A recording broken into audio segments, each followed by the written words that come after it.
The Joe Rogan Experience. And I tell people all the time, like, just because, we get so caught up, like right now is like an emotional time for America, right? It's getting ready to, I call it the draining time, from now until, November, until the election time, it's going to be draining, right? And everybody's getting so emotional and fired up. And it's like, like it's going to be whatever. But the cool part is that this country, like from all of us in the military, from all our first responders, our police officers, we're the only country on the face of the planet that doesn't swear allegiance to a person. We swear allegiance to a document, to a piece of paper. And that's what allows us to be us. That's what allows us to not have one person come in and be able to change up this idea that we have of democracy, of freedom. And that's something that's just it's incredible. That's what keeps our country the way it is, right? Like there's not, the people will always be in charge here. And you know what? Most of America, 99% of America is incredible. And you know what? They're stopping and they're helping people. And it's just the loud ones that make us make it look like it's all chaotic. Well, people love to point out the horrible aspects and they love to ignore the good aspects. They love to dwell on the bad parts.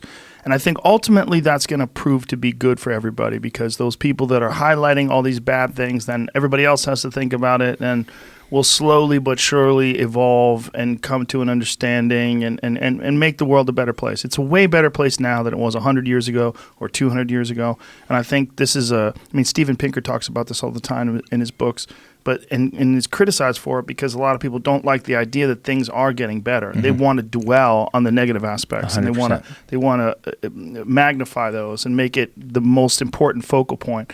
I think the most important focal point, if we want to have a good world, is concentrate on the good aspects and how amazing it really is that we have this incredible ability to express ourselves, this incredible ability to prosper, to move. And I mean, people don't get the same share or the same stake in life. A lot of people get a terrible opening hand of cards. Yeah. But you can improve.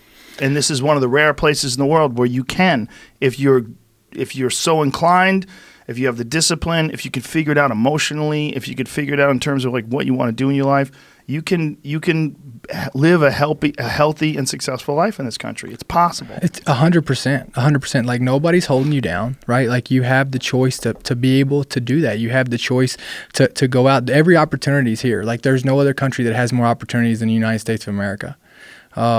Especially, for anybody. And I agree with you. I think that society has gotten into this place of where we're trying to out-victimize each other. Like who can be the bigger victim? Who's had it harder? Yeah. And it's the thing that I also believe is that with technology and all this is the empathy, like suffering has become normal for people. Right? Like it's became entertainment. Like look at reality TV, like people's messed up lives. Mm-hmm. That's entertainment for people now. Right. Video games of, and I talk about this all the time about war, right? We came back and war has now been romanticized. It's been romanticized that it's this cool image of like, I hear people say, I just want to go kick indoors and shoot people in the face. And it's like, well, you've probably never done it then. And it's like we've got our kids playing video games of the stuff that keeps me awake at night. And it's like, at what point do we start humanizing these things? When you see one of those crazy video games, those first-person shooters mm-hmm. involving war, does that bring back memories? I mean, does it irritate you? I think that what's not put out there is I hear kids talking about, hey, did you use this or did you use this or did, you hear people say, well, did you kill somebody, right? And it's like kids. And I don't think that's, to me that bothers me because there's nothing cool about taking another human's life. And when you're playing video games and it's like, oh, I got, this many kills, like these kids are just watching this screen over and over. And the more graphic it gets, the less desensitized that we have to another human being suffering.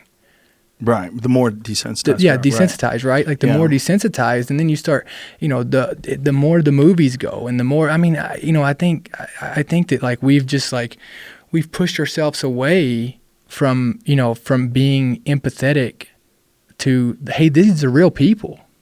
These are real people's lives. Like, what if they, we've stopped looking at people and saying, this is someone's child. Yes. This is someone's mother. Right. This is someone's son.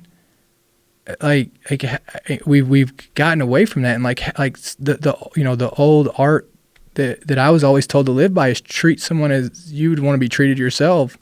And if you were in those shoes, and every time I pass somebody, every time I see somebody suffering, I always look at that and be like, well, what would I want somebody to do if they see my daughter suffering or my son suffering, right? I mean, look at all these times that I see these people holding their video cameras up and they're videoing somebody like getting just beat. And it's like, why? How do you do that and not help? How does that not just suck everything out of you to not want to do something? Yeah, there's a thing called diffusion of responsibility that happens to people in crowds, unfortunately. And there's also the same thing that I think when you're filming something that's happening in real life is the same thing that you've seen in these video games and on television shows. I mean, we have never had more violence in film form and in video game form ever. But yet we've never had less violence. Like, how many people who play these games and have seen people get shot over and over and over and over again have never seen a body, never seen anybody get severely wounded or shot. Yeah. And so to them, getting shot and shooting people is always, it's almost like empty. Mm-hmm. It's like bang, bang, bang. There's the guy. He comes out of the bushes. Bang, bang, bang. You shoot him. Here comes this guy. Bang, bang, bang. You shoot him. And it doesn't feel like anything. And then you shut it off and you have a sandwich. Then you turn it on again. You do it again. Yep. So you're experiencing this thing that's empty. It's like you're pretending to drink water, but there's nothing in the glass. You just keep doing it over and over again. And then you get some real water and you're like, oh, this is different. Yeah. This is different. And that's not even a good, that's a terrible analogy, but the analogy of numbing, that people are numb to this fake violence and have no experience with the real stuff. So they think of the real stuff the same way they think of the fake stuff. They do. And then and sometimes when they see it, they still are numb. They still can't act, right? Like they still don't. It's kind of like imagine, the way I look at it is, you look at all these simulators, like flight simulators. Like, I mean, there's all this virtual reality, right? Of that people are using this for actually training. And so, like, you don't think that it's the same way when you're doing this. And then you got games that come out like Grand Theft Auto. Right. Like where you're just running around and you're shooting hookers, running people over. And running. Like, yeah. Like, how has anything positive come from that? Right. How is anything positive? Yeah. It's, we're a weird culture.